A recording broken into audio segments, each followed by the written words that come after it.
Easter greetings to everybody. Welcome to our Yeah. live stream. We'll keep this a short one, and we'll go for about an hour, Alexander. Then we're going to have to do a hard stop. So any questions, we'll try to answer whatever questions we can answer, given our time constraints, but anything we don't answer, we'll do them for a separate show. So just keep in mind any questions from any super chats, any questions from Rumble, Odyssey, YouTube, as well as locals, all the questions on locals. We'll try to answer what we can. Whatever we can't get to, we will leave for tomorrow. We'll answer them in a separate video and get them up soon, because we just kind of want to do an update on what's going on in the general Ukraine. situation. Yeah, the general situation as to what's going on. And I know there's a lot of people that are asking about Gonzalo. On our end, we're just going to say that we know what you guys know. So, I mean, there's really nothing that we have to report. Whatever you guys know, we know. We're all in the same situation with regards to Gonzalo. So a lot of people are asking, but we just don't have anything to report. But once we do, if once we do, we will definitely reach out. If it's accurate and factual, then we will reach out and let everybody know, if it's proper to let everybody know. So that's really all we have. That's why everyone asks, Alexander. But I mean, we just don't have anything to share, because we don't know either. Absolutely, that is exactly right. We have the same feelings about this that everybody else does, but we just don't have any more information than everyone else. So, I mean, we only have open source information. So, we are certainly not going to speculate, because I think that's actually unhelpful at this time. Yeah, I agree that the speculation and everything that is all over Twitter and Instagram, just it's all. I mean, people are just putting screenshots up on these social media sites, and just it's all speculation. So let's. It's all speculation, exactly. Yes. Let's leave it there. Is there anything you want to add to that, Alexander? Or no, I won't. Absolutely nothing to that. And I would just say again, please, let's not. I would encourage people not to speculate, but just to wait for real news. I mean, as you know, as everybody knows, on the Duran, we are anyway careful about when we speculate, even on big topics. And when we do, we make it clear that it is speculation and we are theorizing, but we do so on actual facts. We have no facts at the moment, so we're not going to speculate in the absence of any facts. And can I also say that when it comes to an individual, a person, I think that's anyway extremely unhelpful. And I would encourage others to just follow that advice too. I agree. So let's just leave it there. Let's leave it there, and let's give it some time, I think, and we'll wait and see, and we'll leave it there. Yes. Let's get to some questions, Alexander, real quick before we get into an update. We've got some super chats. Let's knock them out, and then we'll get to an update as to what's going on in Russia and in Ukraine, Russia, NATO, the European Union. David S. sent us a super chat. Thank you very much, David S. And Brazilianaire Bob said, "Can we all spare a moment to reflect on the incredible soul of our community, Gonzalo Lira, who we have not heard from since Friday? Our thoughts and prayers are with you, brother." Thank you very much for that, Brazilianaire Bob. And let's see, just to say, stay safe, Alex and Alex. Of course, my prayers and wishes go for Gonzalo as well. Thank you, Sanjiva, for that. Johnny, thank you for that super chat. Pamina Benson says, "This is just a small contribution compared to what you give us every day." A fantastic super chat. Wow, thank you, Pamina. Thank you very, very much for that. And Zanika says, "Thanks for your consistency, guys. Happy Monday. Praying for Gonzalo." Thank you for that. A super chat. Possum Power says, off topic. Alex, what brand is your sunglasses? Humor is needed during these dark times. Yeah, the sunglasses are called ojo, like Spanish for eyes. Ojos. OJO. Those are my sunglasses. You can go to their site and actually pick those up. Jimmy Jones says, love this show. Keep up the great work, fellas. Thank you very much, Jimmy Jones. I think those are the opening questions. Alexander, the update as to what's going on in Ukraine. Got a lot of stuff going on. I don't know where you want to start. Azovstal, Well, phase 2. Azovstal. Well, I've also, when you finish, I've also got a different theory as to how I think this is going to wind down, how the map might look. Right. But we'll get into that. What's going on? Yeah. Well, I'm going to just comment about the mood here in Britain about the war, because, of course, a couple of weeks ago, when the Russians pulled back from Kiev, and we've discussed at exhaustive length why they pulled back from Kiev, I would refer people back to that live stream we did with Scott Ritter when we analysed the military aspects of it in immense detail. Anyway, there was this period of euphoria, lots of talk in Britain about Ukraine winning. Now, over the last couple of days, the mood has changed radically, and one gets the sense that even though people are not saying so openly, they're now starting to get really worried about how the war is going. And probably the trigger has been the events in Mariupol, where obviously the situation is now coming to some kind of catastrophic, apocalyptic end in the Azovstal works, always assuming that these people don't give up, which they might still do, by the way. And of course, there's also now the trickle of reports coming from Donbass and elsewhere in Ukraine, and talk about the fact that the Ukrainian army in Donbass is being absolutely battered. And I think we're getting more of that coming out in trickles and places across in Britain. And it's interesting to see how the media in Britain has now started to downscale increasingly the story of the war in Ukraine itself. We've also, by the way, had information from the Chancellor of Austria, Mr. Nehammer, and he came back from Moscow. You remember he went to Moscow last week. He had a meeting with Putin there. He came out with all kinds of comments. The Russians have never provided a readout. Anyway, Nehammer now says that after his discussion with Putin, he came away with a clear impression that Putin believed that Russia is winning the war. And that's from the Austrian Chancellor. It's not from us.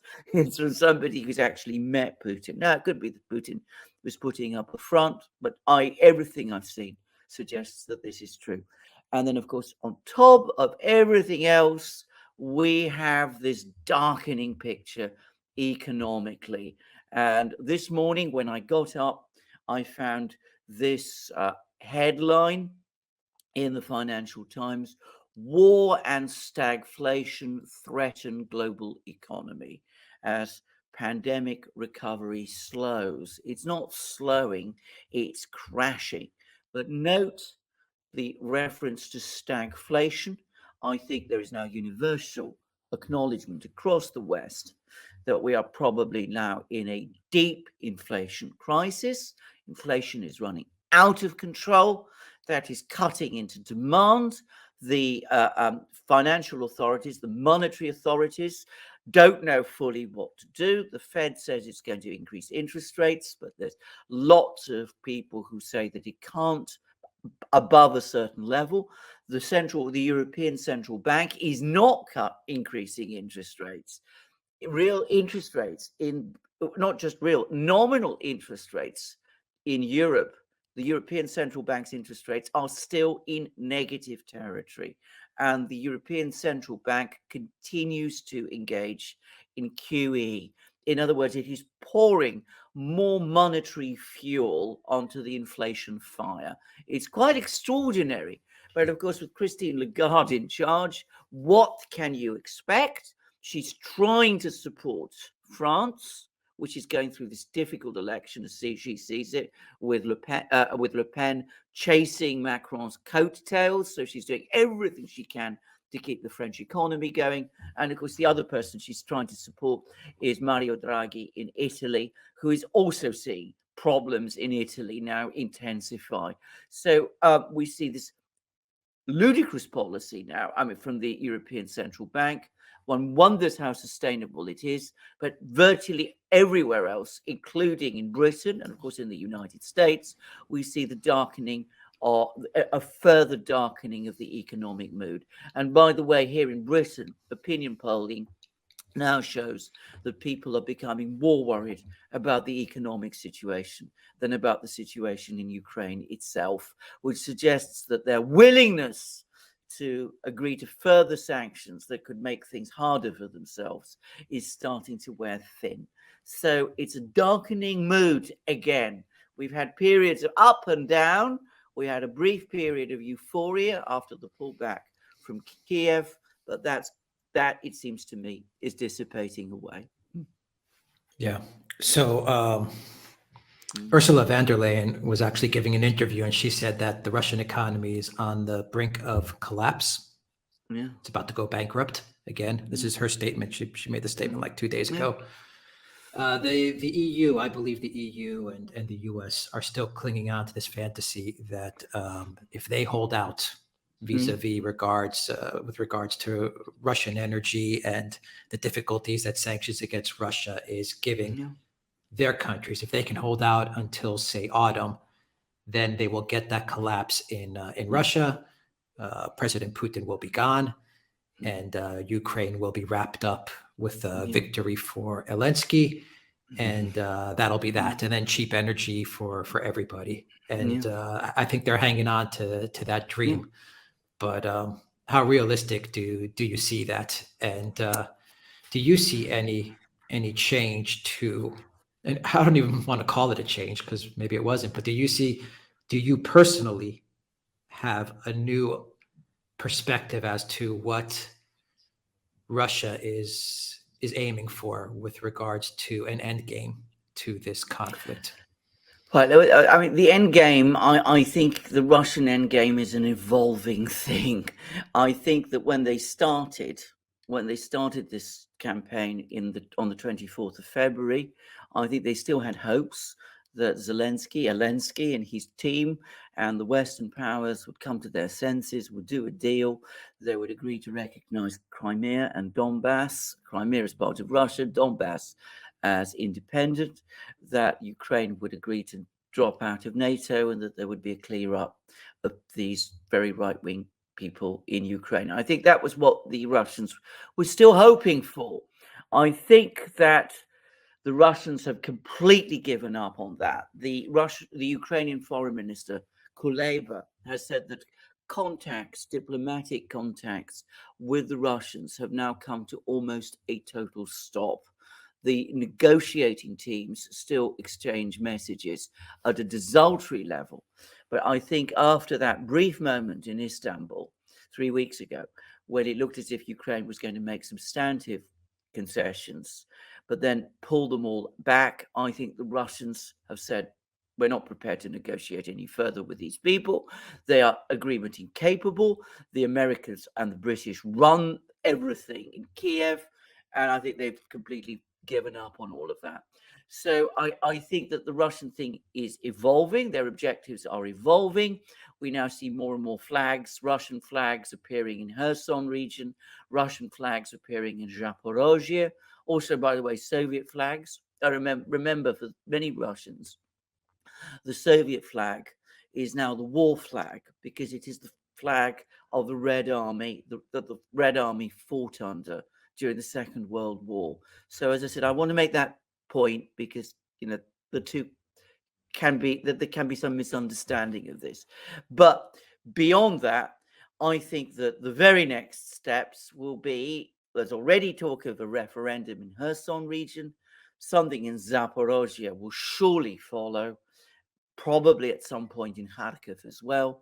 We're seeing Ukraine gradually being taken apart bit by bit as the Ukrainian army in Donbass is being taken apart bit by bit.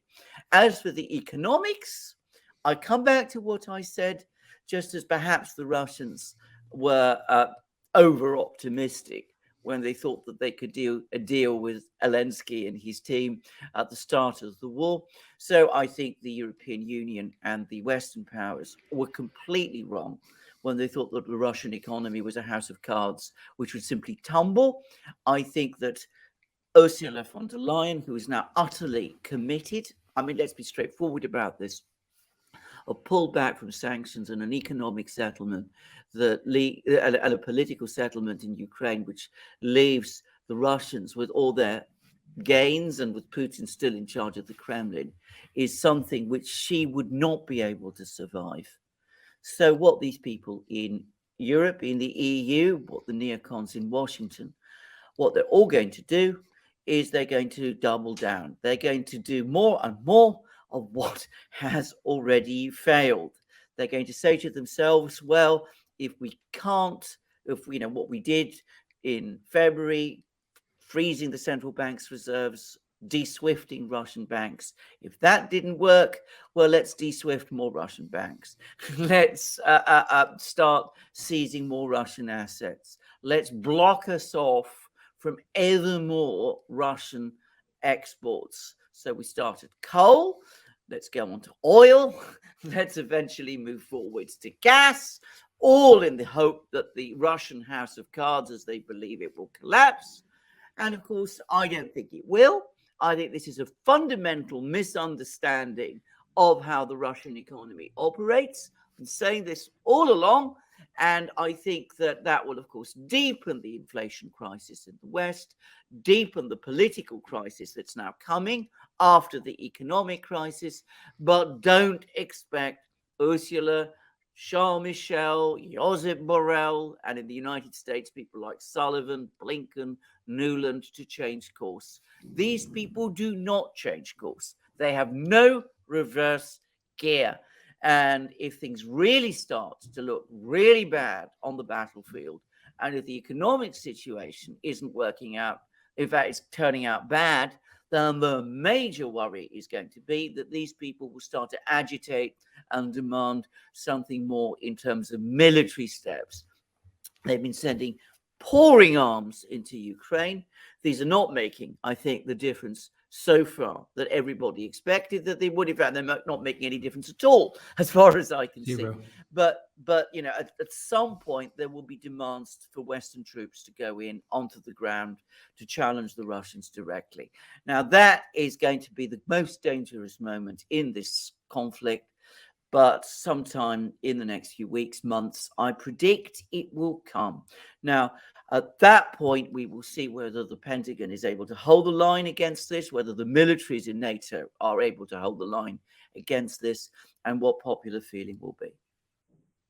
You mean to hold the line against the push to put troops into? Yeah.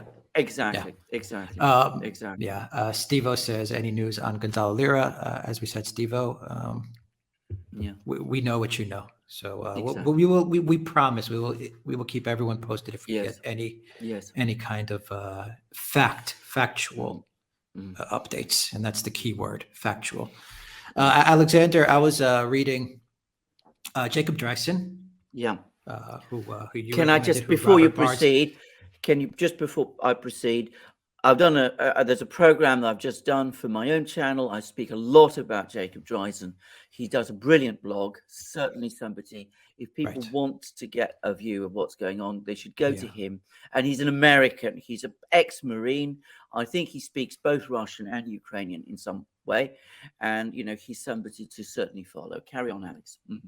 Yes, and Robert Barnes also recommended him. We'll have Robert on tomorrow, actually, as well. And that'll be at 10 a.m. Vegas time. I think that's 6 o'clock London time, I believe, for you, Alexander. So we'll be doing a show with Robert tomorrow. But I was reading, Dreisen, I was reading an article from Helmer, which was posted on our locals community, John Helmer. And it got me thinking that I believe our first initial thoughts as to how this is going to end up, in other words, what everyone talks about, how will the map look, to put it in very simple terms. I think our first thoughts are actually now, I'm leaning towards that analysis is correct. And what do I mean? As this conflict progressed, we started to say, okay, maybe they're going to go all the way to Lviv. Maybe the plan is for this to be a prolonged war, a long war, and they're just going to take all of Ukraine because they have to. And we heard from a lot of excellent analysts who believe the same. But our first thoughts when we started to look at this conflict was some sort of a rump state Ukraine, a Ukraine that's cut off from the sea, Ukraine where the West is kind of left on its own devices. Yes. And Russia taking pretty much everything from the east all the way down through Kherson, Mariupol, Kherson, Odessa, all the way to connect to Transnistria.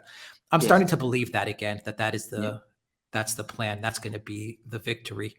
And I say that because when you look at two reasons that I'm thinking of, and you'll probably have more. When you look at the weapons that are trying to pour over now from west to east, you're seeing that the Russians are taking out those weapons pretty much. Whatever weapons do get through, very small stuff that isn't making a difference. And even the stuff that's bigger that is supposed to make a difference, by the time they're integrated into the Ukraine military and all of these things, it just doesn't do any good. Most of this stuff is to prop up the military industrial complex and to get that stock price pumping. But what Russia is doing, in a way, as they're destroying these weapons, they're also starting to destroy railway links, roads, transportation links. And it's almost like they're creating a de facto border already. And I think they're not very interested in Kiev.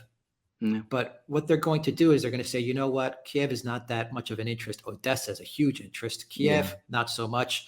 We're already creating a kind of de facto border. We're cutting off all transportation links. We also have some natural borders as well. We have Kherson, which is looking like it may break away with a referendum very soon. Let's wrap up Kherson. We've got Mariupol in the bag. Let's wrap up Kherson, and then let's go and see how we're going to handle Odessa. Once we have Odessa, it's pretty much game, set, match. They're going to deal with Donbass. I don't think that's going to be an issue either. All this hype about this huge war, whenever I hear all this media hype, I tend to say, maybe it's not going to be this big thing. Maybe it will. Maybe it won't. But I'm thinking that's reason number one why we may see something like that shape up. And number two is because I think it would be the biggest middle finger FU to the European Union to say, you know what? You've poured all these weapons into the West. You've got this rump state, which is cut off from the sea. It's a big mess. It's a basket case. They're asking for 50 billion already in aid from the G7. EU, you guys deal with it. Take it, and just let the EU collapse. Trying to figure out, what do we do with this? I mean, what do you think of that? It's entirely possible. It's entirely possible. I don't have, obviously, an inside idea of what is going on inside the Kremlin, but I suspect it's an evolving picture. I think definitely Kherson, Zaporozhye region. I suspect ultimately Kharkiv as well. Conceivably, at some point, Dnipro, those places. And of course, Odessa, which is the big glittering prize. I think the Russians care a lot about Odessa. All of those, I would have thought, they must be in Russian sights. Kiev, complicated, difficult place to take, difficult place to hold. And of course, the countryside around it is Ukrainian speaking. And it's rich in agricultural resources, but little else. It'll have lost all its major industrial, scientific facilities, except those which are located in Kiev. And of course, what kind of a government would be left there would be incredibly unstable. And it would be incredibly, well, shall we say, discredited and cut off, as you rightly say, from the sea. So one could certainly see that might be the Russian plan. I think it has another advantage from a Russian point of view, which is that, of course, it bankrupts the European Union because, as I said, they would have to keep the money going to sustain this black hole, which it would be, by the way. Economically, it would be a black hole to keep it going. I mean, how do And they're going to be you forced to keep it going. They're not going to be absolutely able to just wash their hands. yeah, Like the US could say, yeah, whatever, next. But yeah, the EU is going to be absolutely. forced to prop Forced. this up. Absolutely. And of course, what then could happen? And you remember, the Russians are people who do know how to work for time. Time is something that they understand very well. It's always been the Russian way. I mean, it's not even a planned thing. It's just a sort of instinctive thing. Sometimes trade space for time, use time as your ally rather than as your adversary. But there might even be a calculation, somewhere within the economic ministries that are taking place in the economic intelligence groupings, think tanks within Moscow, that when the EU itself collapses, what is left of Ukraine will fall into Russian hands like a ripe plum. Just drop, because it will have nowhere else to drop to. Once that link is cut, you don't have to fight for it, because, well, realistically, it will have nowhere else to go. So it's entirely possible that is the plan. But as I said, you can already see how the various pieces are being picked up across the board.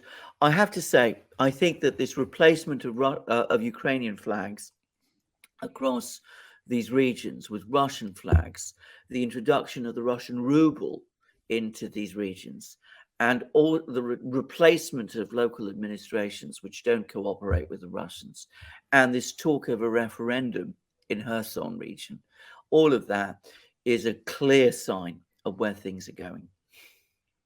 Yeah, we've been reporting on it for a while now that Kherson is going to go through with the referendum, and they're going to break off. It seems inevitable. That is the end. That's the Absolutely. end, especially of the whole South. Once a chain reaction like that happens, when something like that happens, it's a chain reaction, and that's it. They're all just going to start to break off. Absolutely. The other advantage, and how can Odessa? Another question: how can Odessa survive just being isolated there? No, it can't. I mean, it's going to have Transnistria on one end, and this new republic controlled by Russia on the other. Well, indeed, it would be incredibly easy to cut off. And I'm going to say something else. If it becomes clear that the Russians are now consolidating permanently control of Kherson region and Zaporozhye. And by the way, as I said in the program I did yesterday, I think the only reason there hasn't been a major Russian move on Zaporozhye is because the Motorsich factory, which is the biggest factory in Zaporozhye, which makes gas turbines and aircraft engines and ship engines and all those things, has major Chinese investment behind it. It's the only reason why the Russians aren't bombing it. It's the only big industrial facility in Ukraine that makes things that are relevant for the military-industrial complex that the Russians haven't bombed. And the reason they're not bombing it is because the Chinese largely own it. But anyway, having said that, once Zaporozhye, Kherson, all these places, Nikolaev, all these regions go, I'm sure the Russians will eventually aim for Nikolaev. Odessa becomes untenable. And of course, it has another point, which is, of course, that as it becomes untenable, the consistent pattern of Ukrainian policy is to try to hold on to everything. So one can easily imagine a situation where the Ukrainians start to concentrate more and more of their troops, such as are left of them, and their hardware, such as is left of them, in Odessa region, where, of course, they would fall easily into another Russian trap, into another Russian cauldron. But that's the kind of thing they would do: transfer forces to Odessa, to cling on to Odessa, cling on to the last place they have on the sea, weakening their military positions in central and northern Ukraine, allowing the Russians to move on to places like Sumy, Chernigov, Kharkiv, and the rest. How much of a burden would it be for the EU from an economic standpoint to have to deal with this rump state of Ukraine, which is not going to be a small state, by the way, either, but it's going to be completely landlocked. And it's also going to be surrounded by Belarus and Russia as well. I mean, this state is also going to be completely surrounded. I'm not going to try and put numbers on it. We're talking about tens of points, hundreds of billions. I mean, to be very, I mean, if you think integrating East Germany into West Germany was expensive, then I mean, wait, this is going to be multiples worse. And of course, it's impossible to see how it can be pulled round. I mean, the only way you could pull it round, in theory, is by doing some kind of deal with the Russians to allow it to trade this rum through Odessa. How do you reconcile that with the economic war that you're currently waging against Russia? I mean, it is. I mean, I could see that this would bankrupt the EU. I mean, you think Greece is expensive. I mean, Italy. I mean, this is going to be multiples worse than that. And it's untenable anyway. It's unsustainable. Can I throw another thought at you, and then we'll get to some questions that we have? I think we have time. We have like 20, 30 minutes. We'll get to some questions and try to answer as many as we can. If this is the case and the Russians wrap it up with this type of strategy, getting that land bridge over Odessa to Transnistria and calling it a day, and not really caring that much about Kiev. No. Do you see the Russians also saying, you know what, not only is the EU going to have to deal with this this statelet, this shadow of a country known as Ukraine, they're going to have this type of burden, but every hint of militarization of this state, serious, strategically serious militarization, we're just going to bomb it. Do you know what I mean? Like what we're seeing in Lviv the past couple of days. We've just seen strategic bombing of various targets. And that's it. The Russians don't go in there. They don't really deal with it. They just take a certain structure out. And then they move on. I mean, that could be something that they do for 5-10 years. I mean, there's going to be like a noose around the EU's neck. Well, I hope not, but I mean, I can see how that can very easily work out. And can I just make a point, which I had a discussion with Tom Longo on Saturday. And of course, the point that he made was that missiles are cheap. I mean, many of these missiles that are being launched are cheap. Now, a couple of weeks ago, I was reading in the British media that the Russians were running out of missiles. I mean, I think the first piece I read about that was, in mid-March. And then on the 22nd of March, that the Russians were about run out of practically everything: missiles, fuel, food, tanks. Well, manifestly, that is not the case. We see missile strikes across Ukraine gradually, not even gradually, steadily increasing in intensity, almost with every day. And I'm going to make a guess as to why we're seeing that, by the way. I think that since the war started, the Russians have been increasing the tempo of production of these things. And I think what we're actually now seeing is that the more production happens, the more of these missiles they have to launch. And that's one of the reasons why we're seeing this happening on an ever greater scale. And this can be sustained pretty much forever. At which point, of course, who's going to invest in Ukraine? No one. Who's going to be able to sustain Ukraine like that? No one at all. This would be a disaster for the EU. It will be a calamity for the Ukrainian people. And in order to avoid it, one does hope that somebody, Kiev, and if not in Kiev, elsewhere, it would have to be the United States, because Brussels is never going to do it, finally realizes that this is unsustainable and searches for a compromise. Yeah, I mean, I saw that $50 billion ask from the Ukraine finance minister from the Zolensky regime. And I was just like, this is going to be a never-ending story. Absolutely. This is going to be like, we need $50 billion just every year. It's not going to end. Oh, it's not going to be every year. It's going to be. Well, I'm They're saying going to need. yeah. No, they're going to need more than that. They're I gonna mean, need more. if the kind of thing that you're talking about is true, we're not talking about 50 billion. We're talking about hundreds of billions every year to sustain a place of that scale. I mean, it's going to dwarf anything that we've seen. I mean, forget about the bailout of Greece, much smaller place. Forget about that. This is going to dwarf everything. And of course, there's a limit to how many euros you can produce like that. And of course, bear in mind, if we have the situation that you describe, it's not going into any kind of productive, creative economy, because an economy that is locked in permanent war, cut off from the sea, can't sustain itself. Yeah. Any comment Can I about? just make a Can Yeah. I just make a comparison, which is with South Vietnam? Something very similar happened in South Vietnam. The United States was pouring weapons into, obviously, the Vietnam War, and it was also having to spend vast sums keeping the South Vietnamese economy going. And the combination of those two things, together, it must be said, with Lyndon Johnson's Great Society program, fueled the inflation fires in the United States, tipped the United States into permanent deficits, permanent budget and trade deficits, from which it has never really escaped, and was one of the factors that caused the United States in 1971 to break the link to gold with the dollar and to move entirely towards a fiat currency. So, just bear in mind, but, for the EU, this would be a much bigger burden than South Vietnam ever was for the United States. Yeah.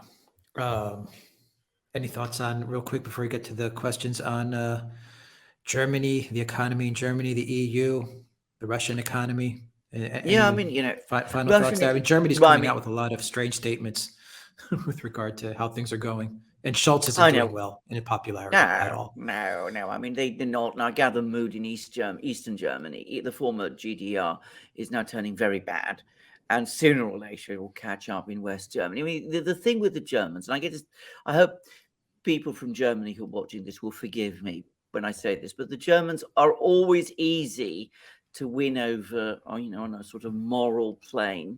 And this has been presented to them very much as a kind of morality play up to now. But of course, sooner or later, very soon, in fact, as the bills start to mount, as the household bills start to intensify, this is going to have a serious effect. And perhaps the most interesting thing is that there is now apparently a gulf starting to emerge within Germany between sort of West German middle class people who continue to support war. So, yes, of course, we can put on more blankets, lower our thermostat, or we must do all these things to support Ukraine. There's still people like that talking in that kind of way, and industrial workers who, of course, are now becoming increasingly worried about the future of their factories and their jobs. And the head of one of the big German trade union groups has now started to make warnings, which is supporting those the German industry itself is making. And sooner or later, I would have thought that this is bound to feed in, especially within the SPD, the Social Democratic Party, Scholz's party, which is, of course, historically based upon working class votes and support from unions. That's greatly eroded over the last 30 years, as it has with all the so-called left-wing parties. But I'm sure that we will be seeing that, more of that. And even middle-class people are going to start to be affected. So, the Germans are still all fired up at the moment, at least a lot of Germans are, not in East Germany, apparently. But you can already see the cracks and the division starting to grow there. Elsewhere in Europe, I think this process is much further along, including, by the way, in Britain. Yeah, Italy's doing really bad too. 2.74 trillion in Absolutely. Yeah. And then, Alex warning Russia to consider bombing the steelworks as it will release the chemical weapons and Russia be blamed for the Azovstal. There's a lot of talk about what Russia's going to do with how they're going to handle Azovstal. I will say this, Alexander, then we'll get to the questions. Definitely. We'll have like 10, 15 minutes of questions. Yeah.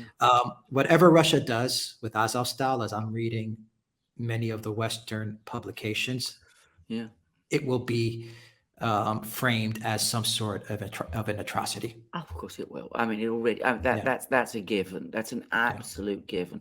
I would make one observation about Azovstal. It's the very last one I'm going to make, which is that the Russian Defense Ministry the other day, and I want to stress it is the Russian Defense Ministry. I can't corroborate this, but they said that the people in Azovstal were complaining to Kiev that they were running out of food and water. Now, food surprises me because I'd have thought they have plenty of time to store food. But unless they have some connection to the water supply system, you cannot store water because it takes up a lot of space, even in a 1 square kilometer place. But, it's been rained with bombs and shells and all those sort of things.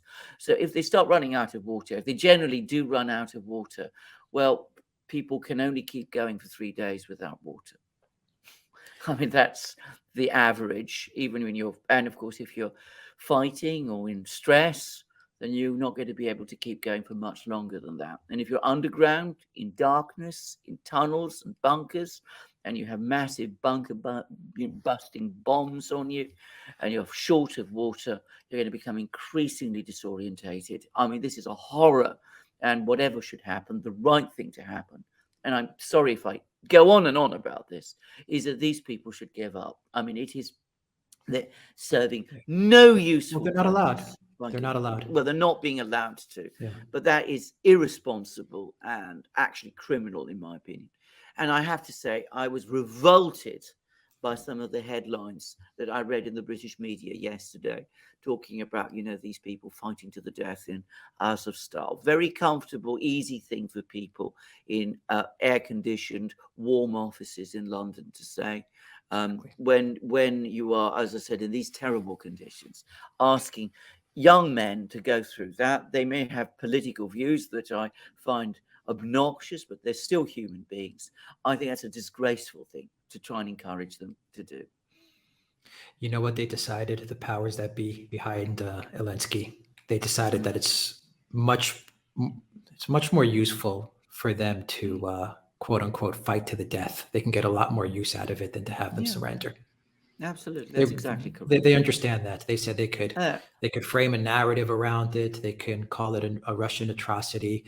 They can martyr them. They can do all kinds of things than to have them surrender, which would be for the people behind Zolensky would be an embarrassment. It would probably filter across Ukraine as well, because 2,000 people surrendering would probably get to other soldiers in the Ukraine military who would say, well, what's going on? I thought we were winning the war. It would be hard to keep that quiet as well. So I think they realized, you know what, it's better to let them fight to the death. We can get a lot more use out of it than to spare their lives, which is you're absolutely right. That is entirely what it is all about.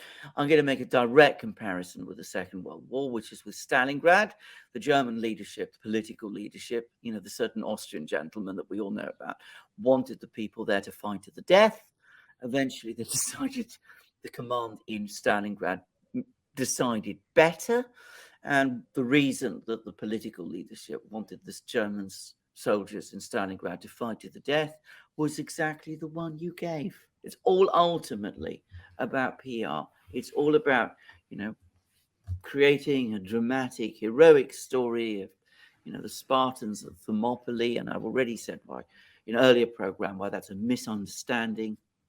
Anyway, that's what they want to do. It's all about creating that narrative rather than dealing with the actual realities and showing any sign of humanity to the people who are really there. Yeah. All right. Let's wrap it up, Alexander, and get to a lot of try to get to as many questions as we can. Right. Zishan, thank you for your super chat. And by the way, thank you, Alan Watson. I believe Alan is in the house moderating this live stream. I see Alan Watson there. And Reckless Abandon, I also see. Thank you guys for moderating this stream. And GEC 812. GEC 812 is also with us. Thank you to our awesome moderators. Zishan, thank you for your super chat. Kirill, thank you for that super chat. Liam says, shout out to my new girlfriend, Beth, who told me that her dad watches your channel. I was intrigued, so I watched it. Now I don't miss an episode. Did you see the article by the former Swiss Colonel Jacques Body? Thoughts? Yes. Absolutely. On Grayson. Absolutely. He's done a follow-up one, and they're brilliant, actually. Somebody else I'd like to have on our programs, but there's so many people now that we want to have on our programs, but brilliant article. Absolutely. Commander Crossfire says, we are in a country and in a world that is being run by unbelievably sick people. The chasm between what we're told is going on and what is really going on is absolutely enormous. Well said. Well said, Commander Crossfire. Sanjiva says, Nabalina said that Russia will enter a period of difficulty during its transformation. I have a lot of respect for her. If she had served any other country, she would have top billing. God bless her. Absolutely true. And I completely agree. And she's absolutely, there will be a period of difficult economic adjustment. But I think to say something, and just to say this quickly about Russia, Alexei Kudrin, the finance minister in the golden years of Western Russian cooperation in the 2000s, and the person who many people in the West said was the greatest finance minister ever. Anyway, he's now come out basically supporting the war, which I found interesting. But more importantly, and much more importantly, he said Russia will, have period of adjustment. He put it at about 2 years, but he said it will come through. Now, he is the chief auditor. He is perhaps better in a really good position to know. And he's not somebody who is, widely seen as especially pro-Putin any longer. So, even he thinks they will come through. There's different perspectives on how long it will take. The Prime Minister, Mishustin, thought 6 months. Others I put it more like a year. Nabalina put it about a year. Even Kudrin thinks at most it will be 2 years. So they will come through. Whatever the West does. Rod Garcia says, my personal subscription for your tireless efforts. Thank you, Rod, for that amazing super chat. And American Bonaparte says, can you maybe explain more about neoconservatives? This is a massive topic. That's a huge topic. Yeah. They began to emerge, very briefly, they began to appear in the 1960s at the time of the Vietnam War. Many of them, the originals, were ex-Trotskyists who carried over many of their Trotskyist beliefs. They are not conservatives by any definition.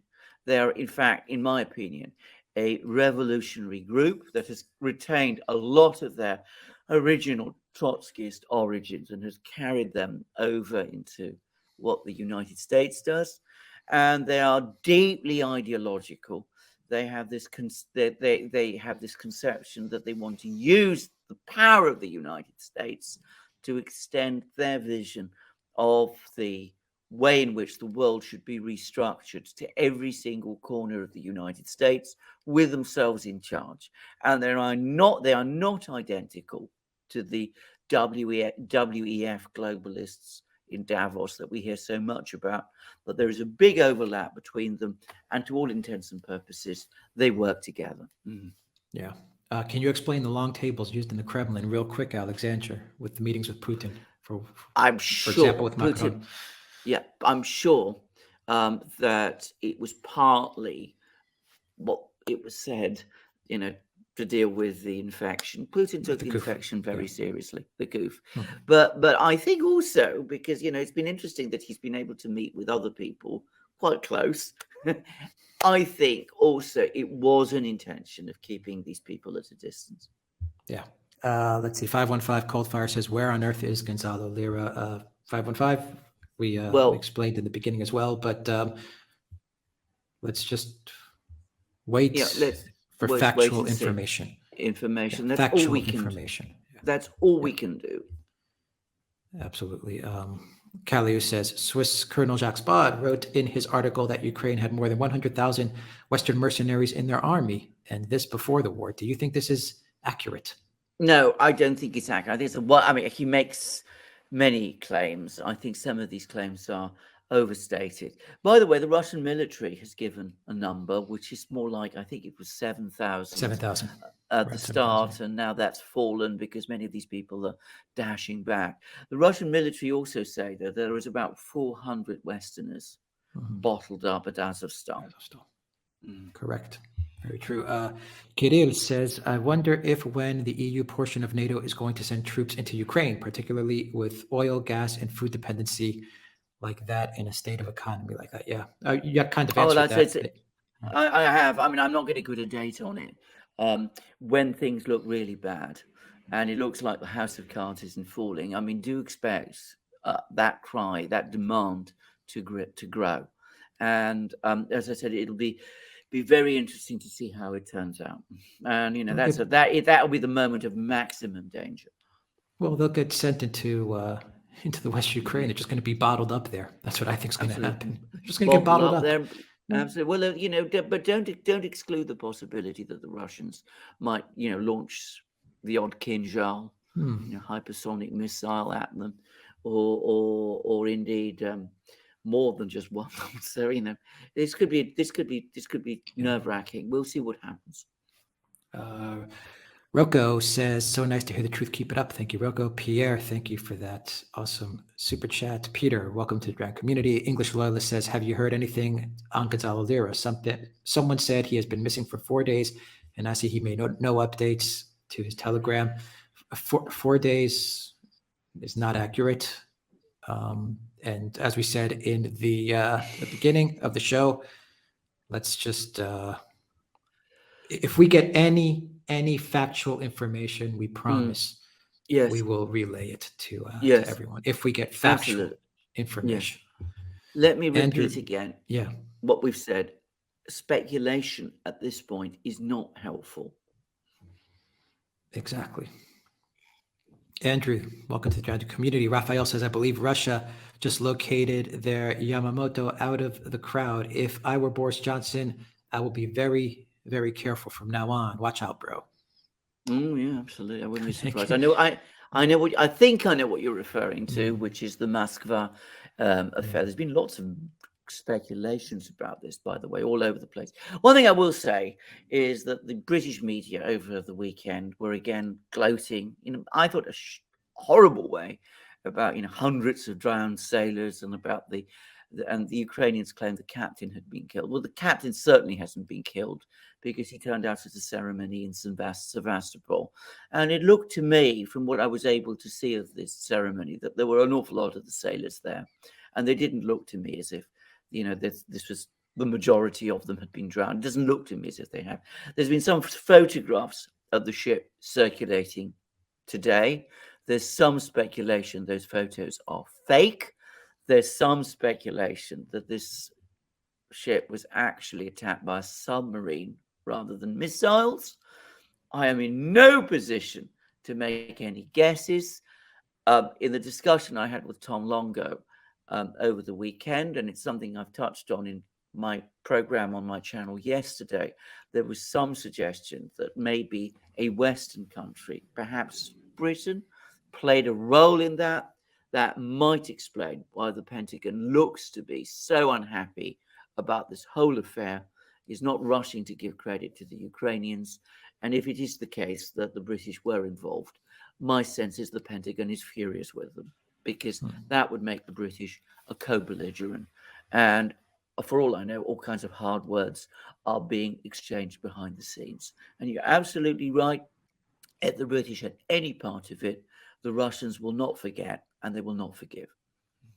Lucas, thank you for that super chat. Yield, Bandicoot, welcome to the Drown community. Command Crossfire says, does Russia label NATO troops mercenaries in order to bypass Geneva as retribution for NATO involvement, force NATO to either admit their full participation in the conflict or suffer the consequences?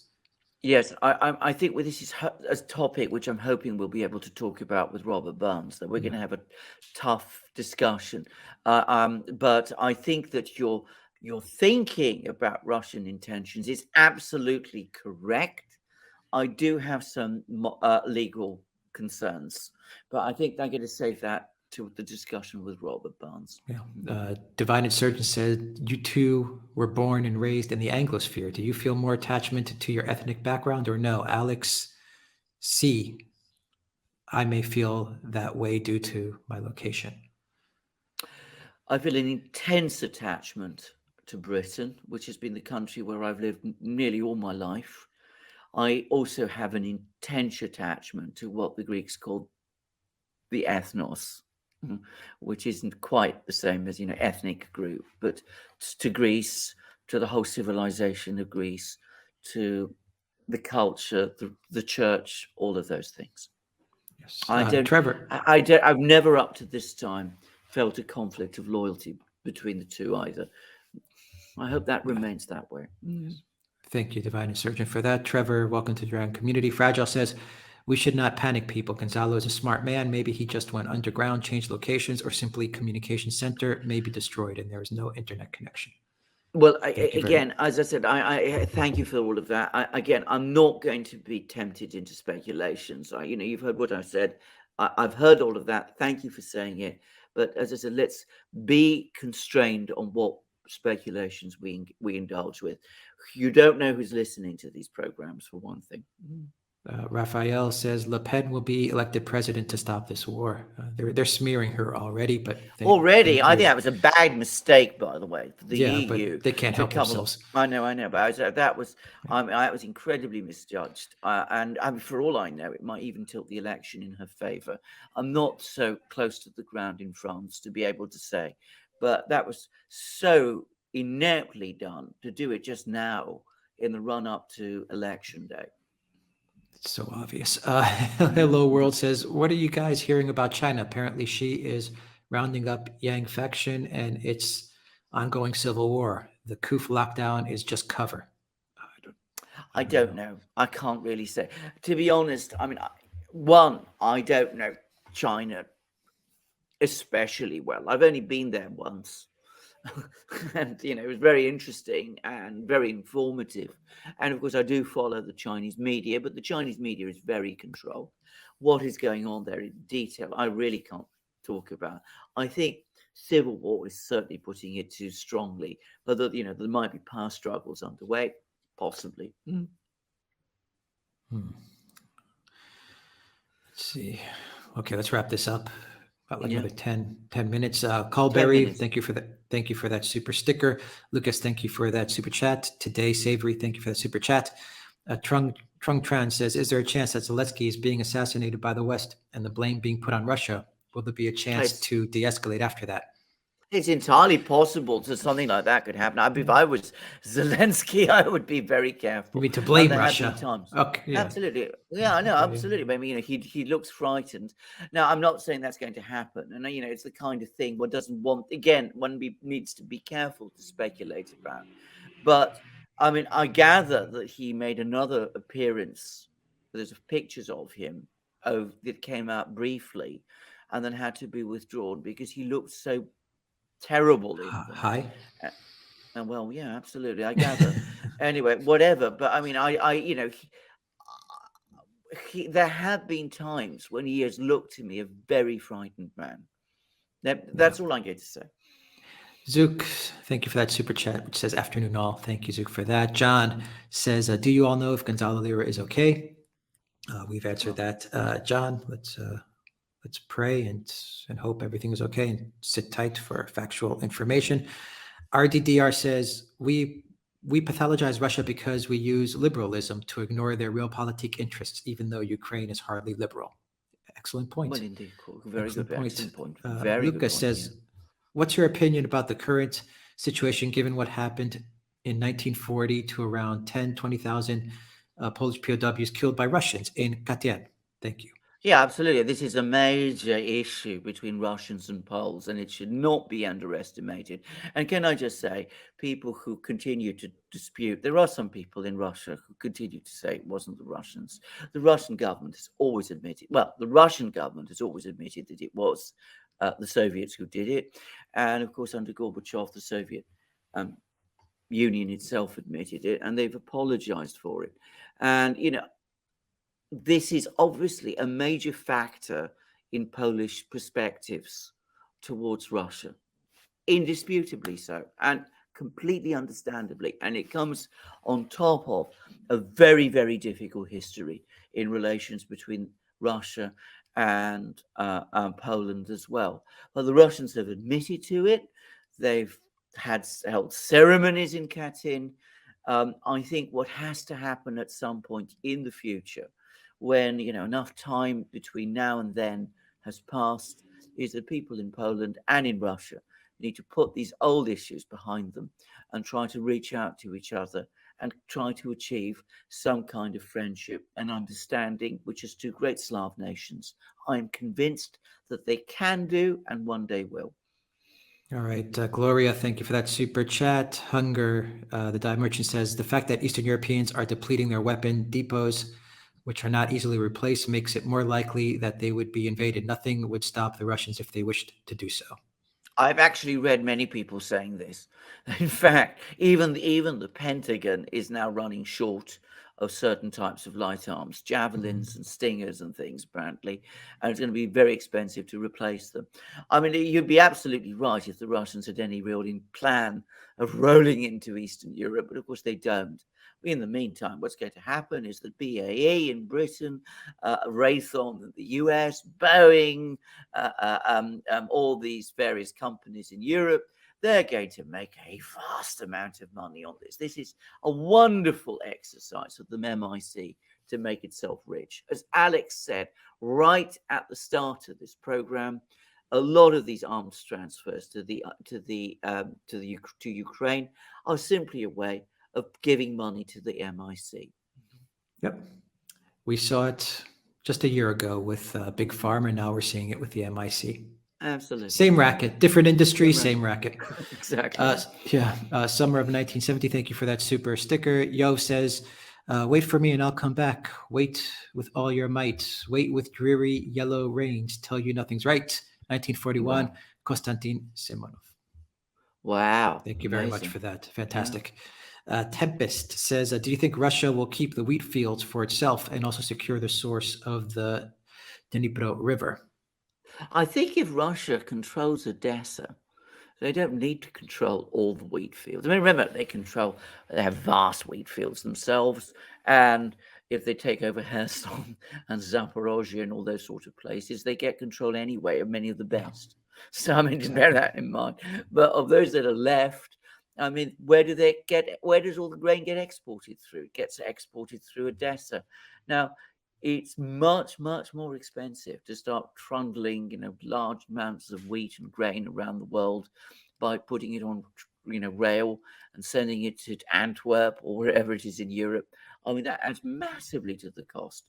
So, of course, in the meantime, if the Russians are able to continue to send their wheat and grain through Odessa or wherever, well, of course, from their point of view, they can undercut any kind of Ukrainian wheat. So Odessa is crucial to this. Yeah. Dimitra says, greetings, gentlemen from Elas. Well said. Greetings, Dimitra. Thank you for that. Jam says, have you listened to Putin's Munich speech in 2007? What are your thoughts on it? Scott Ritter mentioned it in one of his videos. Yes, we've talked about it. It's an extraordinary speech. I mean, that was, in my opinion, Putin's coming out, actually. That was when he really began to speak with his true voice.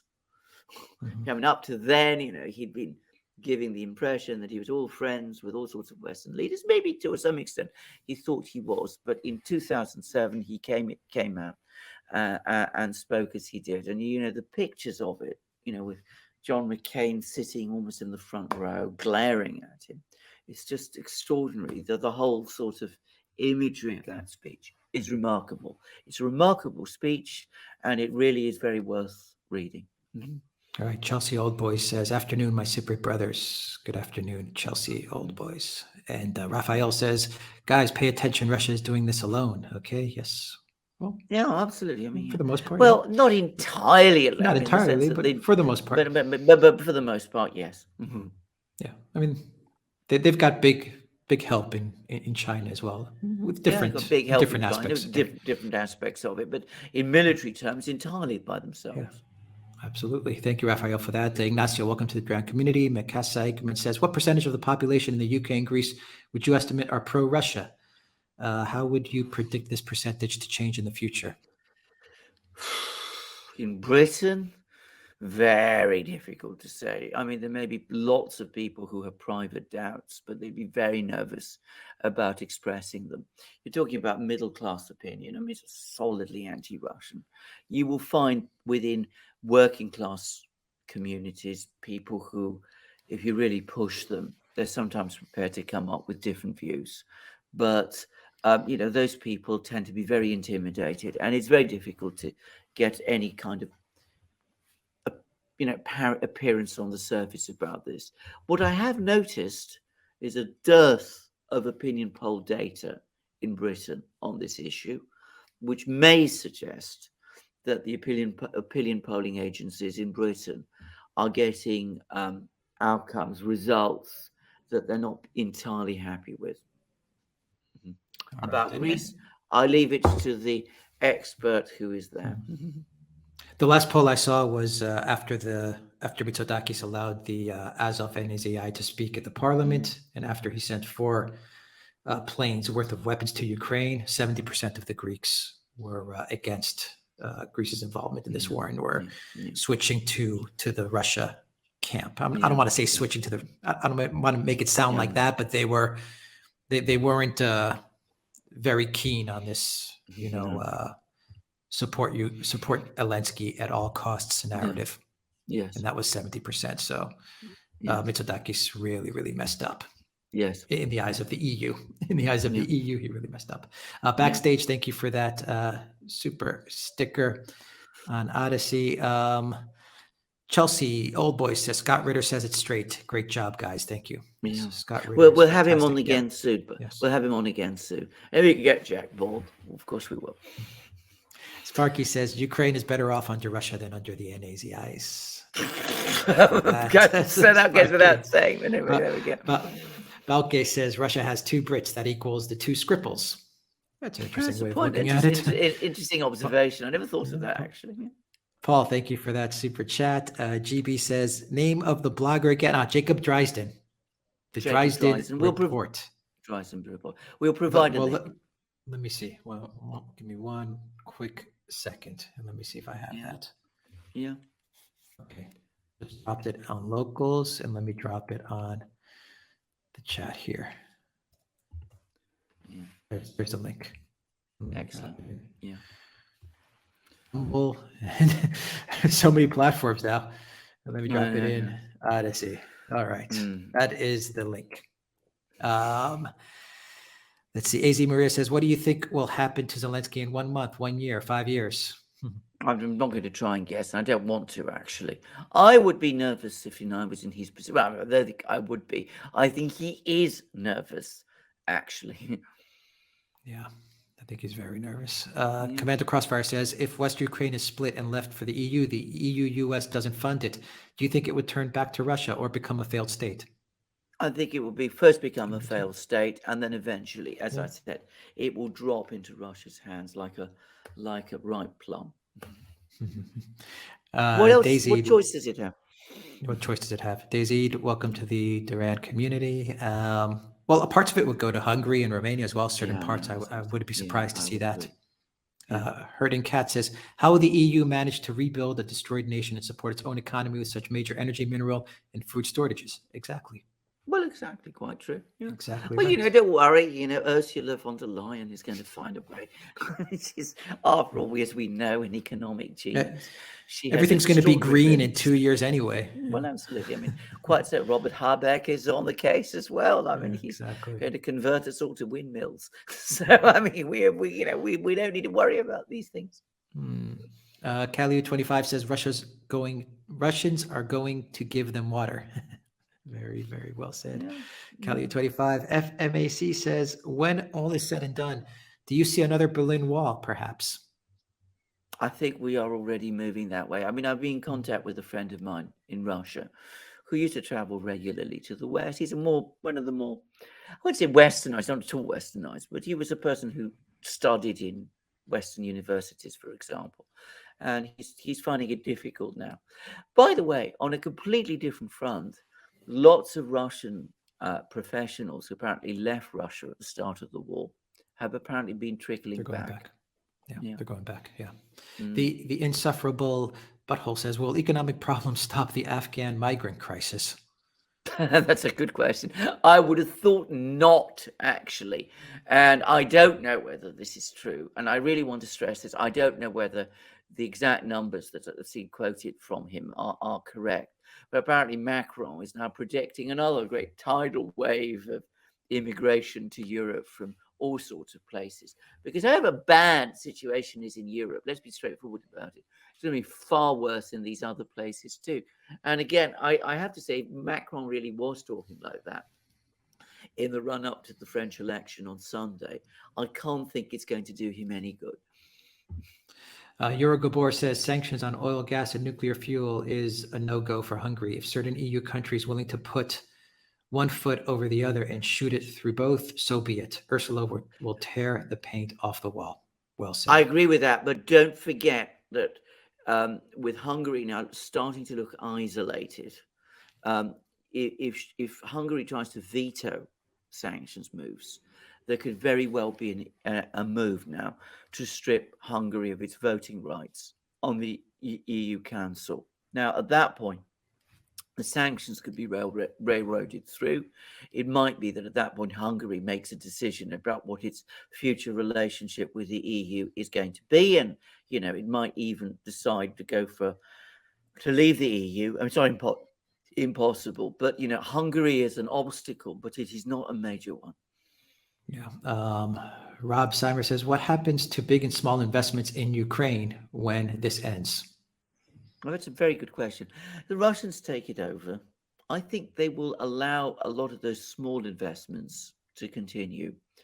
Big investments are another matter, especially if you're talking about companies that either pulled out of Russia or if you're talking about companies that are not really companies at all, but are really agencies for carpetbaggers.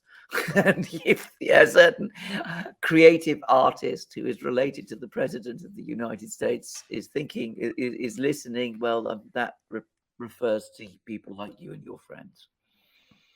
Peter, welcome to the Duran Community. Let's Go says, your thoughts on what's going on with the lockdowns in Shanghai?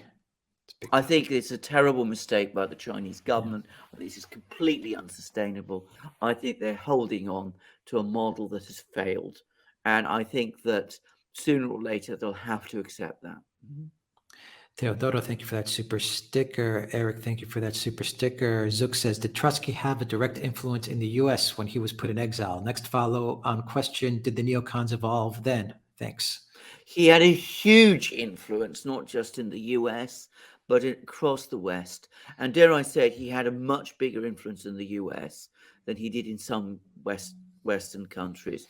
I mean, bear in mind that in continental Europe, the dominant political left in the West in the 1940s and 50s and early 60s was the communist parties, which were loyal to Moscow. That never happened in the United States or in Britain. And it was Trotsky's groups that were extremely influential in the West there. So we already had that bifurcation. And of course, they did evolve eventually in the United States into these neocon groups. And you see something very similar in Britain too, by the way. Fadista says, will foreign mercenaries' families have legal standing against their home country politicians for any harm or death due to being encouraged to fight? Yes. Yeah, the answer is yes. And I can tell you straight away, there is legal precedent for this. I mean, people have been encouraged to go out and fight. And, the circumstances in which they're sent into battle leads to all sorts of terrible results. Well, believe me, there are legal consequences in that too. And of course, political consequences as well. Liz Truss. Yeah. Adam, thank you for that super chat. Divine Insurgent. I was in Thessaloniki and Old Macedonia and en route to Albania a while back. Is that one of the better parts of Greece? Where else do you recommend? Santorini is mentioned frequently. Santorini is a beautiful island. I will say this. It's extraordinarily interesting and unique, but it's very westernized in some ways. You have a lot of, rich Westerners buy villas there. So that's not my particularly, place that I think of as specifically Greece. My favorite part of Greece, I'm not going to make any bones about this, is the Peloponnesus. And also the area around Olympia and Epirus, which is the sort of more mountainous regions.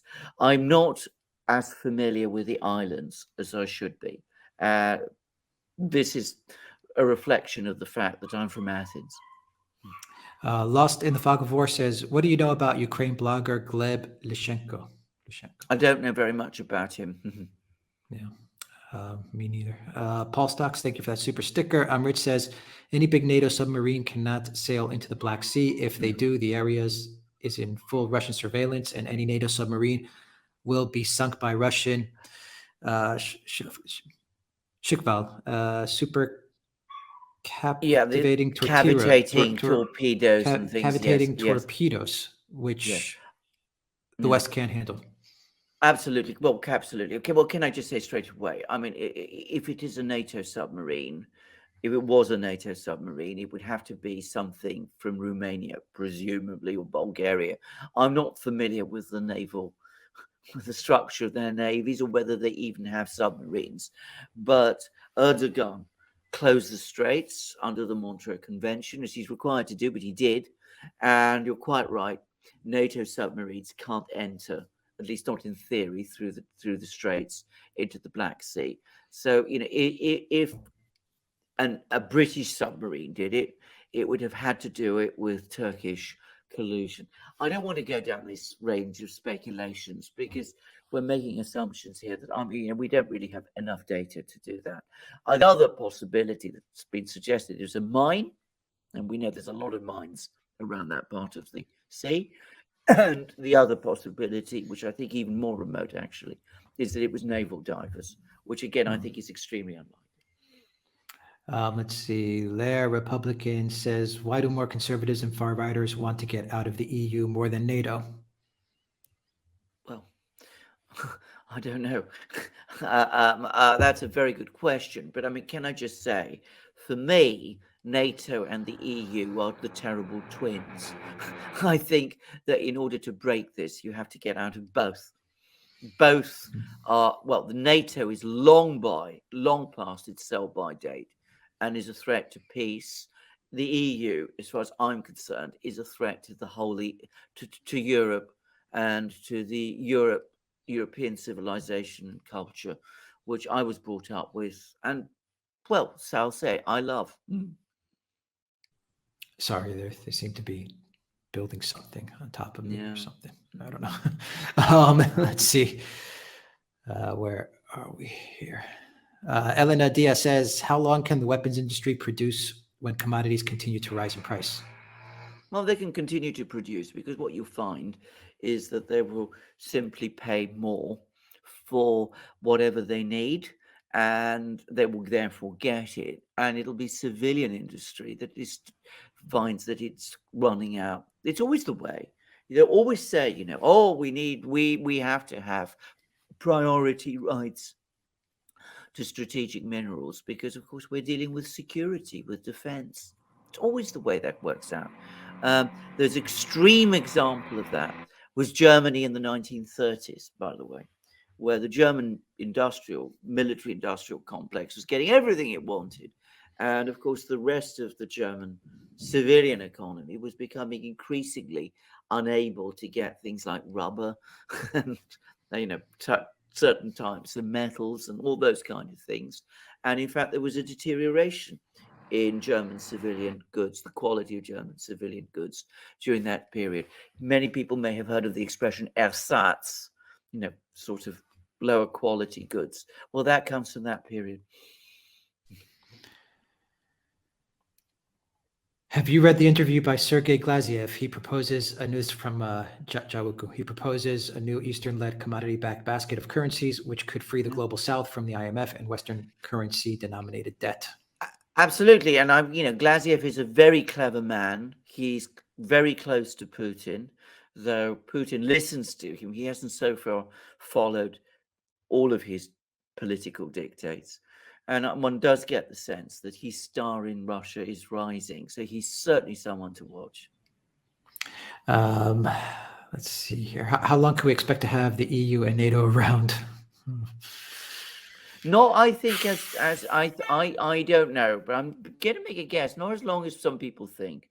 I tend to take the view that they are probably now entering their last days. I go back to what Alex said at an earlier program. They were very, very unwise to invest so much of their prestige in Ukraine. If they lose there, put it all on the line in Ukraine. V-Plan, say thank you for that super sticker. Petros, thank you for that super chat. Scora 43 says, hello from Serbia. What are your thoughts about UK sanctions against Serbian representatives? Ahmad. Sorry, Alexander. Serbian rep. Yeah. What are your thoughts about UK sanctions against Serbian representatives in Bosnia? UK also deployed SAS team to Bosnia that will try to arrest or assassinate Milorad Dodik. Thanks and much love. I know. I mean, can I just say? I mean, the SAS isn't a huge organization. Parts of it are in Ukraine. Parts of it apparently are now in the Balkans. I mean, they're going to be spread very thin before very long, and that's very tough on a special forces organization. By the way, I mean those sort of troops particularly need rest and time to train and reorganize. But for the sanctions, I mean, sanction Serbia because the Serbians do things you don't like, threaten to sanction India, talk about sanctioning China, sanction everybody everywhere. And of course, what happens is that you end up sanctioning yourself. So yes, the British are going to do that. The Americans are going to do that. The Anglosphere has now turned to threatening everybody. Already it's been pointed out that US and British policy is all stick and no carrot. Raphael says, let's have a little fun. You both are Greeks. Do you like the movie Mamma Mia? New Jersey people hate it. The TV show Sopranos. LOL. I haven't seen it. I don't know about Alex has seen it. I think I saw it on a plane. Yeah. Yeah. Is that where the song comes from, by the way? Yeah. It passes the time if you have a long flight. Thank you, Raphael, for that. Let's see here. Senor says, do you think if Putin cuts off the gas now, that would force European countries to stop the sanction madness? Oh no, he won't. He'll just intensify it. I mean, I think that they'll blame their energy shortages on Putin, say that he's done this evil thing, and we must retaliate even further by sanctioning even more things, deepening the economic war. So I think that's how they would respond. Of course, eventually it'll become unsustainable. But we're not there yet. At the moment, they will just double down and then triple down, then quadruple down. What was it that, they always attributed to Einstein, that he didn't apparently say it, that madness is doing the same thing again and again and again and again and expecting a different result. Well, that's the kind of logic we're trapped into. Darren says, it's not enough to win a war. It's more important to organize the peace, from Aristotle. So true. Excellent. Absolutely correct. That is exactly right. And by the way, I think that the Russians understand that a lot better than we do. Sparky says, this Cold War was to stop the expansion of communism. Russians are no longer communist. They are no threat to the world. Western sheeple seem to forget this. So true. And you see how so many Russians tell you this. I mean, the whole point about, for many Russians, many Russians became very exhausted and disillusioned with communism. But there were some who said, we've got to ditch this failed system because, we want to rejoin the world. We want to integrate with the West. And they discovered that, in fact, the West wasn't interested in that. And it's had a massive impact on the way Russians think. Dan Karna says, you guys should get the great anti-war writer Scott Horton on. He gave a great speech on the history of the conflict in Utah that's turning into a book. Oh, right. Okay. Gosh. We'll many try. people would so many try. People. Thank you for that. People. Yeah. Sparky says, FDR's doctor administered cocaine to him before his day after Pearl Harbor, December 8th, 1941 address to clear his voice. Maybe Zelensky is the next FDR. He doesn't need a doctor to administer. It seems he doesn't need a doctor to I administer think cocaine. That's for sure. Exactly. Dan sent another super chat to get Scott Horton on. We will definitely try to get in touch with Scott Horton. Very familiar with his work. Yes. Raphael says, guys, tell UEFA to give the Ballon d'Or to Benzema now. We have a Benzema fan. Yes. We will try. We'll contact UEFA. Raphael. Thank you very much for that. Nutella99, welcome to the Durant community. Sparky says, the new Iron Curtain keeps the West out, not the East in. Interesting way of looking at it. Well said, Sparky. Well said. Randall, thank you for that super chat. Wasabista says, gentlemen, do you know where Gonzalo Lira is? No. As we said throughout, yes, we do not know, but just as we have been saying throughout this video, we promise that when we get reliable, factual information, we will definitely share it. Yes. Absolutely. Toilet Sauce says, Macron says France should prepare for 60 million refugees from Africa and the Middle East. Can't tell if that was a campaign promise or a threat. Right. He did say that, yeah. He did say that, yeah. Thank you very much, Toilet Sauce, for that. AZ Mary says, Russia needs to set up an EU list of 1 to 10 of the most anti-Russian countries and always cut off gas to number 1. Watch the race to the bottom. They've already created a list of what they call unfriendly countries. And, wait and see. Mm-hmm. Yeah. Christopher Megia says, do you guys know anything about Gonzalo Lira's current status? We just answered that. Thank you very much, Christopher, that. We promise any information that we get that is reliable, we promise we will we will share it if we can share that information. Zook, thank you for that super sticker. Candid says, Pilos in Messina is Polioria. Thank you Beautiful very much. Beautiful part of the world, actually. Thank you. Messina is an extraordinary part of the world. Peace Jen says thanks with that super chat. Jennifer, thank you for that super sticker.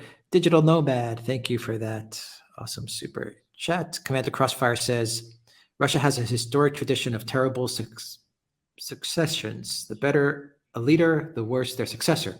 Hunter Biden will be the next president of Russia. But you're making a good point, and many Russians worry about this. That that whenever the leader dies, there's often a succession crisis, and that leaves the fabric of the country severely weakened. And well, we'll see. Nato 2000, thank you for that super chat. Paul Duncan says, may Hungary pass a law to remove the legal power of the European Court and render the EU powerless? Well, indeed, yeah, quite. We'll see. But don't forget, as I said, Hungary is in a vulnerable position at the moment. This is a difficult crisis for them because their alliance with the Visegrad states, with Poland in particular, has now shattered.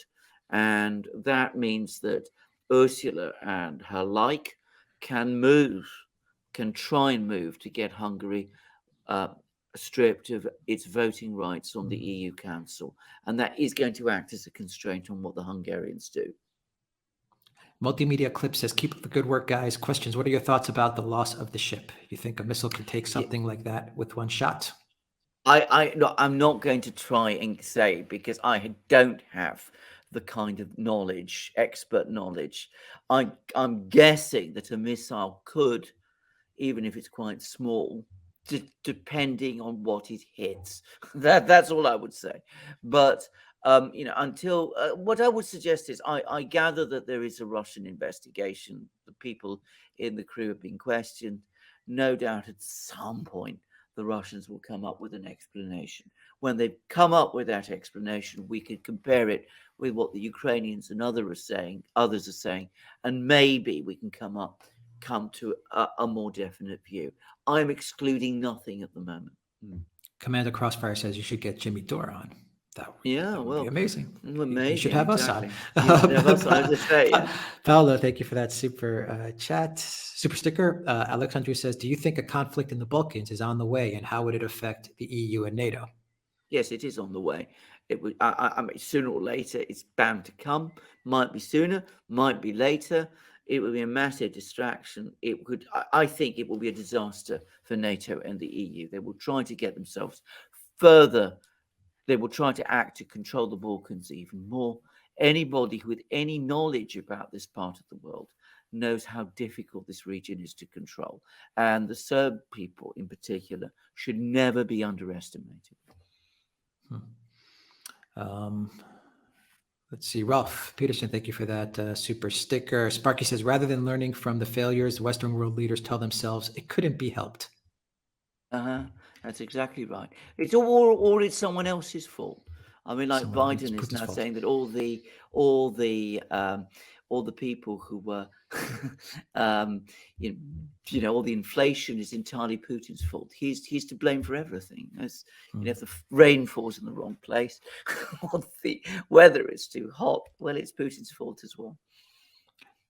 JC Adder says, Yanni here, what Europe did not understand is that a unipolar world led by the USA will bring the world to a 1984 Orwell or Brave New World scenario. The USA is a greedy beast that doesn't like to share.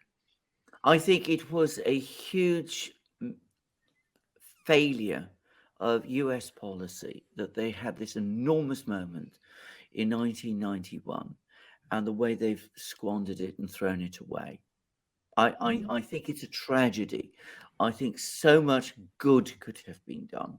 But unfortunately, we had this neocon movement that gained control, and it happened at precisely the same time that we saw the Democratic Party in the United States with the Clintons turn rotten. Florin, welcome to the Duran community. Divine Insurgent said, random last question. Are your mugs lead free? Are they made from ceramic? I'm considering some merchandise from your shop. Yes, they are. They meet all the standards for everything, for the US, for the EU, all the standards. They're fantastic. Yeah. There you go. So yeah, the mugs are great. Let's see. Where are we here? Pasha says, in the US, our succession crisis is that we know who would take over. That is a very, very interesting point. That's a brilliant point, actually. Jungle Jin says, couldn't Western Ukraine, if cast adrift and left Europe, eventually become a militarized garrison colony of NATO, full of weapons and missiles? Yes, absolutely. And I mean, left to itself, it could easily become that. It would also become potentially a very unhappy place. My own view about Western Ukraine is it is viable as an independent country, but that would require Western Ukrainians to make certain correct decisions. I'm starting to wonder whether they can or would be allowed to. Yeah. James Edwards says, back during the first Cold War, I never opposed Russia. I only opposed the Stalinist-style predatory communism that held them captive. It saddens me immensely to see that my beloved USA and the West are the evil empire now. Yeah, I share your sentiments completely. I too believed during the Cold War that it was about communism. I'm shattered, horrified to discover the extent to which, for so many people, so many powerful people, ultimately it was always about Russia. Commander Crossfire says Le Pen recognized the reunification of Crimea with Russia. Yeah. Well, she's made some very interesting observations. But don't count your chickens, as we say in Britain. She's not president of France yet. Might not be either. Russ says, did you see the 1969 Kostas Gavras movie Z about corrupt politics in Greece? Yes, absolutely. I think it's a great film. By the way, I've met him. I mean, a long time ago. And my aunt knew him, of course, very well. It's a brilliant film. If you want to understand the politics of Greece in the 1960s, which I lived through as a child, then, there is no better film than that. It's a brilliant film as well. And it's a brilliant film as a thriller. It works brilliantly as a thriller. By the way, it is in French, so do bear that in mind. Socrates says, what conflict in the Balkans do you foresee? Serbia, Kosovo, Albania, Fyrom, Greece versus Turkey? Well, apart from the last, which I still think unlikely, all of the others are possible. And the danger is that if you start a conflict in one place, the Balkans being structured as they are, it could feed into a chain reaction. And that is easier to see now than it was in the 1990s, when the Balkan conflicts of that period were very much contained within Yugoslavia, the former Yugoslavia. With Yugoslavia gone, it's easier to see how they could start to filter through. Can Macron lose on Sunday? Yes, but that doesn't mean he will, and that doesn't mean either that the powers that be will not do everything they possibly can to make sure that he wins. If they strip Hungary of their rights, who's next? Poland? Yeah, ultimately, was a point that Alex made many weeks ago, actually, which is that this obsession with Russia that the Polish government has, Jaroslaw Kaczynski and people like him, blinds them to the real dangers to them, which do not come from Russia. Diodios Philos Ilocos says, Viva Gonzalo Lira. Thank you very much for that. Yeah. Viva Gonzalo Lira. And the final question is James S. Alex, off topic, planning a trip to Greece, Athens, and the islands. What are good months to go, and how is the COOF policy out there? Well, I think both late spring, not too late because it can get incredibly hot, and I actually like the autumn. But Alex, I don't know what you feel. Anytime in the summer, if you're going to be by a beach, anytime in the summer. Well, that's true. You're fine. That's true. If you're by the sea, if you're near the sea, yeah. Well, of course, in Greece, of course, it's easy to be near the sea. Then it's glorious any time in the summer as well, even however hot it gets. What I would say is if it's very, very hot, do keep away from Athens, which can be unbearable in the really hot weather. Yeah.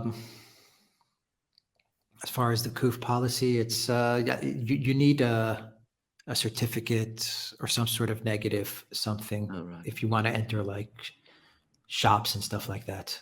But for the most part, you can get by fine without it. I don't know about entering the country. I think you just need a test, and you're okay. Right. So yeah, I think they actually might get rid of it though, in like the next week or two for the tourist season. I think quite likely they will. And Ryan B says, this is the final one. So you two lovebirds met in a park in Moscow. What was your introduction to Gonzalo as romantic? Just jokes, but how did you guys get in touch with Gonzalo?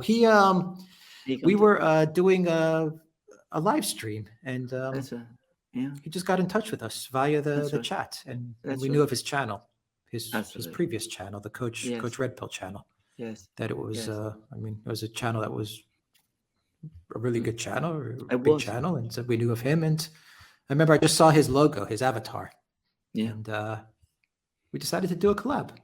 Yes, that's simple. Yes, that's simple. We spoke after the chat. We exchanged info, and we decided to do a collab. Yeah, and it grew from there. Absolutely.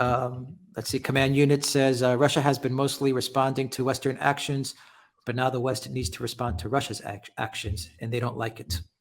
Indeed, and there is a sense of exhilaration in Russia about that as well. There's anger. There was at the very start of the war a tremor of nervousness and even fear, which is gone, by the way. And now there's anger, determination, and a sense of exhilaration too. Yeah, and thank you for that final super sticker. Vincent and Sparky has a super chat here, which is Moscow's radar may have been used off-label to blank out RF bands to disrupt communications, as well as RF data streams to missiles, drones, etc. I've heard a lot about this. Look, I'm not an engineer. Oh, certainly not a radio electronic engineer, so I can't comment about these things. But everybody who provides pieces of information on this it's really useful. But I would say that at the moment we still have very, very little actual, concrete, reliable information as to what exactly did happen. So I suspect we will get a report from the Russian Defense Ministry eventually. Maybe we can see, we should wait for that, even if what it says is false. And, I'm not assuming the Russians are going to tell us the truth. Sometimes the way people lie can in itself be suggestive and can help us to get a better sense of what the truth is.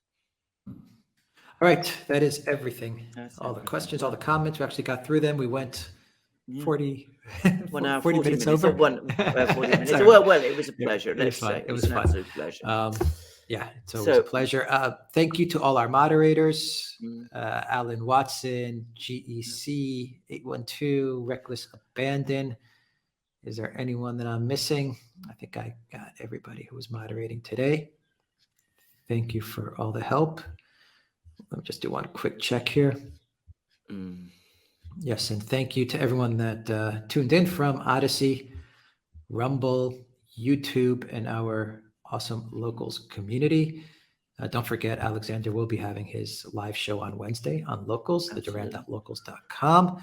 Tomorrow, we will be doing a live on all of these platforms with the great Robert Barnes as well. That will be 10 o'clock Vegas time, 6 o'clock, I believe, London time, and 8 o'clock my time, GMT plus 2.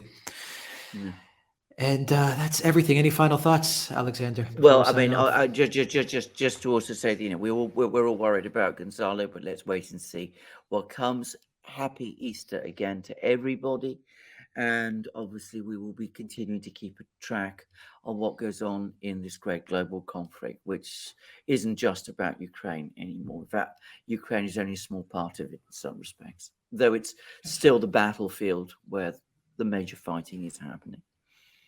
Yes, we will leave it there, and please be careful with all of the information that's posted on Twitter and on Instagram. All the misinformation that's being posted everywhere. Absolutely. Just be careful. Keep your heads up with all of that stuff. Indeed. All right. Absolutely.